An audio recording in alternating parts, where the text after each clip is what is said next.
raikitra ve ny ady lehibe fahatelo korotana va ny tany amin'ny mamonina tsia tsy mikorotana akory ny tany amin'ny mamonina tsy raikitra ny ady lehibe fahatelo fa ny malagasy kosa no vonina sahy voniny kiatrika ny hoavy tao arinan'ny fankalazana ny fetim-pirenena malagasy zay natao eto amin'ny renivohitry ny firenena frantsay eto Paris. Tompoko lahy sy tompoko vavy, ny rivotra tompoko no miady fiakarana ary ny rano kosa no miady fidinana, fa raha ny tenako zay mandray anjara fitenenana eto kosa no mivolana eto anatrehanareo rehetra, tsy ho kitina mialojoary akory aho na ho tiana mialohatrina, fa noho ny teny tsy mbarombaina, noho ny voninahitra ifanomezana, dia natolotry reto fikambanana marobe, natolotry reto mpanakanto marobe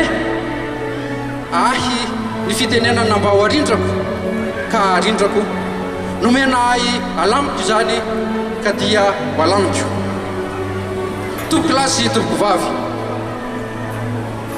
fomba fitenitsika matetika rehefa makalaza ny fetim-pirenena ny anao hoe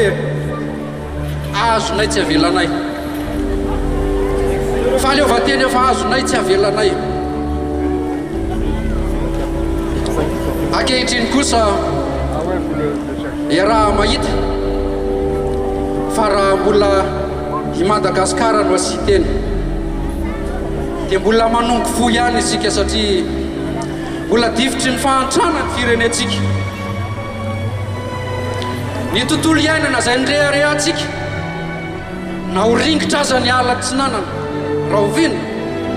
Tompoko lahy sy tompoko vavy, efa mangidy efa mangady ady zany amin'izao fotoana izao. Fomba filazantsika ihany koa no miteny hoe any Madagasikara dia paradisa kely, kanefa raha ny marina sitsiny,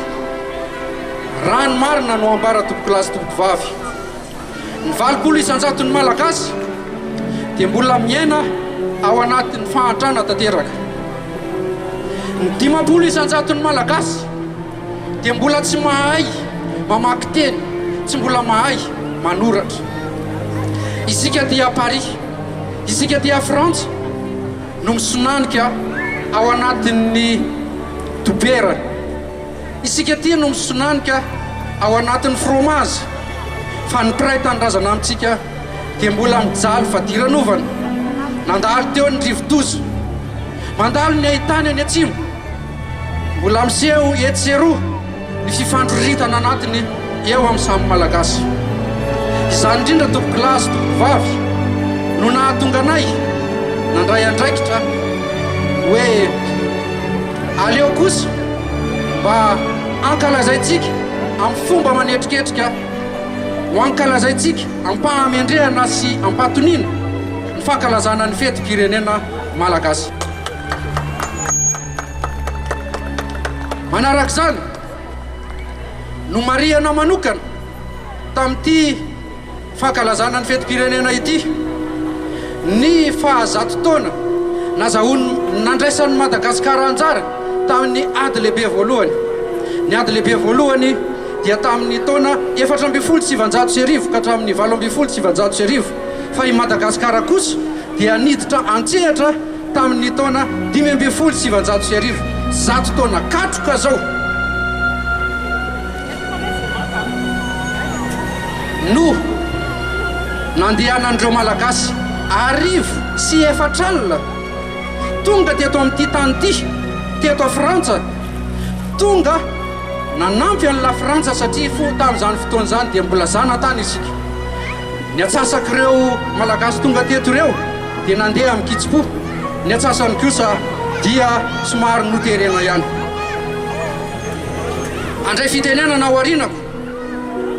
i Ramatoa Kandikanel, izay anisan'ny fikambanana malagasy, nitrandraka manokana momba n'izany fankalazana ny fahazato taona izany andray fitenenana eto izy mba hoenotsika ny zavatra tiany ambara fa ho anay kosa fikambanana izay miara mifanotrina amin'ity hetsika ity indrindraindrindra ny réseau fivoarana développement izay soloko tena dia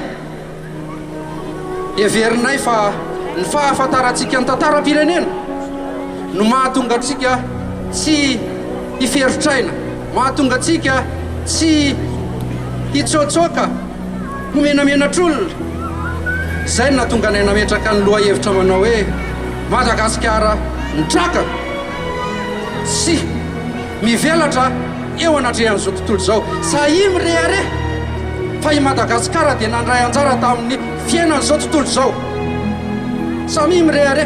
ary rehefa tsy fantatritsika ny zava-nisy marina dia tsy afaka miteny isika ny olona ny vazany manoratra ny tantarantsika nampiratiny erierinery fiainan'ny malagasy anankiray nandray anjara tamin'ny ady lehibe voalohany maty teto a Frantsa na leviny eto a Frantsa ery amin'ny ankavia ery ny association de poilus de la marine avy any a la marine ireo vao mangiran-dratsy ireo dia efa tonga teto a Paris niaraka nankalazatsika ny fety-pirenena malagasy tena marina tehaka mafy be kosa mba isaorana ny association du poilu de la marine tompoko lasy tompoko vavy zay arany ola tompoko lasy tompoko vavy zandry olona ihany any mandray fitenenana eto anatrehanareo somary fenofeno koa ny foka ialana tsy indrindra ka dia tsy ho vitako intsony ny maneho ny fientanam-poko amin'ny fitenin'ny Molière fa aleoko dia amin'ny fitenin'ny Jean Joseph Arabe Arivelo no nanatanterahako ny kabariko androany tompoko lasy tompoko vavy misaotra indrindra tompoko lahy misaotra indrindra tompoko vavy